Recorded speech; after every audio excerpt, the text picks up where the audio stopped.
I'm Eric Marcus, and this is a Making Gay History special Minisode. It's 1:20 a.m. on June 28th, 2019. Exactly 50 years ago, Inspector Seymour Pine and other members of the NYPD's Moral Squad entered the Stonewall Inn.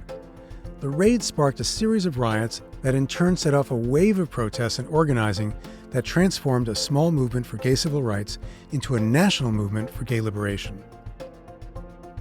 We're sharing first-hand accounts of the raid, the riots, and the struggle for liberation that followed in 4 minisodes that we've released all at once on the anniversary of the Stonewall Uprising.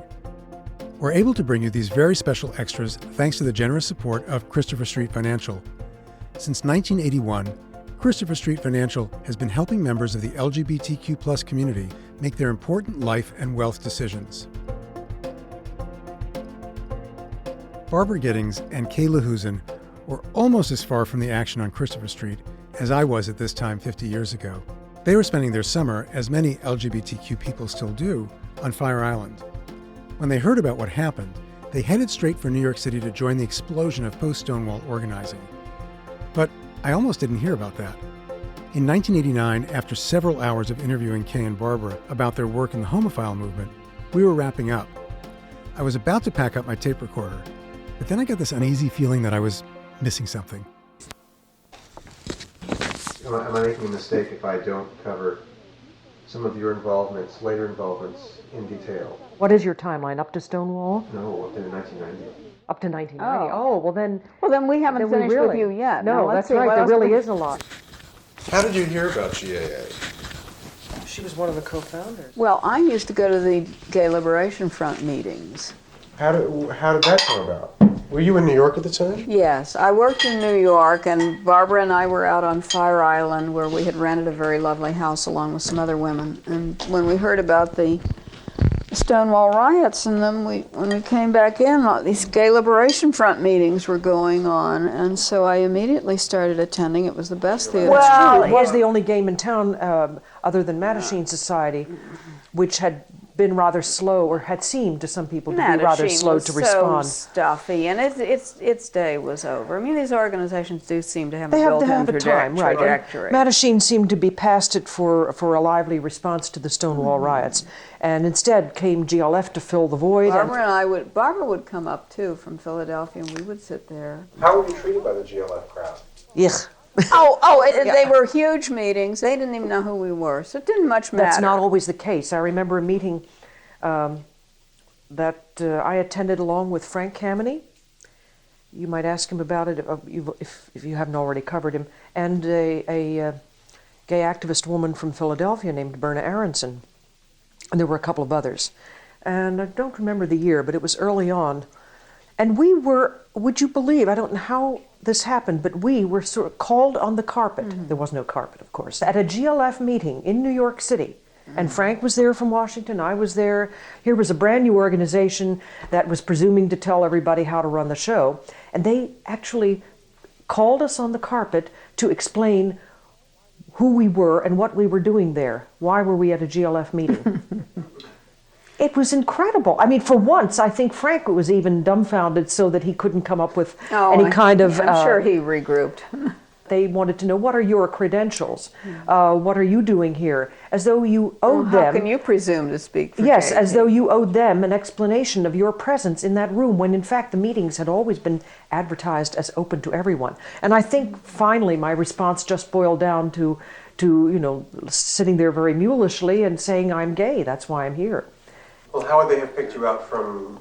This guy knew who we were. We didn't have the right radical rags on. We didn't have enough money to buy what all these leftists with no jobs somehow had the money for. CIA money. Yes, radicals with $1 million boots, which they got from capitalist endeavors. Each one more far out than thou in terms of their leftist ideology. I mean, they were spouting stuff I never heard before, because here I am, I'm this plain Jane out of the gay movement, right? The homophile movement, right. Although I never liked that word.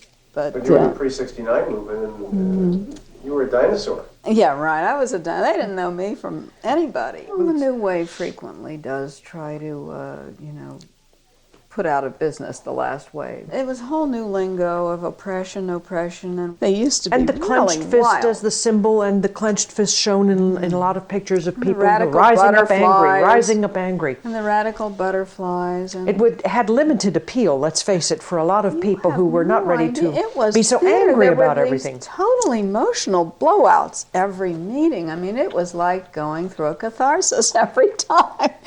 Unlike anything we had ever seen, right? Where did it come from? Out of the blue. I mean, I was I convinced don't know where this they was a came from. communist or new left plot. I even made my efforts to investigate these people for taking over our movement. But in any case, I think most of them were gay, but had Not been tucked all. away in other leftist causes, and suddenly saw the gay bandwagon as the one to hop on. And it was a total mishmash of a few of us out of the old gay movement, like Craig Rodwell and his Oscar Wilde bookshop and all. He was there. And some of us who were working folk in New York who otherwise would have been living it up on Fire Island, but suddenly we were drawn into all this radical hoopla. Yes, the transition from the smaller movement before Stonewall to the newer movement, some of the things that happened in the 70s, I think ought to be It's a critical talked about. transition, and there are very few people like you, like the two of you who survived from, at least this is my Yeah. impression, That's survived true. from the 60s into the 70s. That's and true. speak about it. Why did you stay with it? Lots of people didn't. Oh, because I always cared passionately about what happened to gay people. So I wasn't there to advance some leftist ideology, nor did I think that was what would save the gay minority. I mean, they were pointing to Cuba and to Russia and, constantly trying to make the good case for how great it would be under socialism and how our cause was really an economic cause, and that we really needed to overthrow capitalism and have a socialist regime, blah, blah.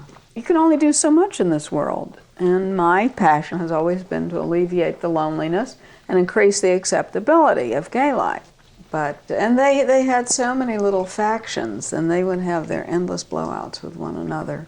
And they were here today, gone tomorrow. I mean, even they said, we're just here as a catalyst to push things over in the right direction. We'll push this movement over into a movement of the people and all be up front. Which, it could be said in a sense they did, but I think the time was ripe, it would have happened anyway. We had been picketing, so it was nothing to us to get out in a demonstration. Well, listen, I'll tell you what, we'll pack up.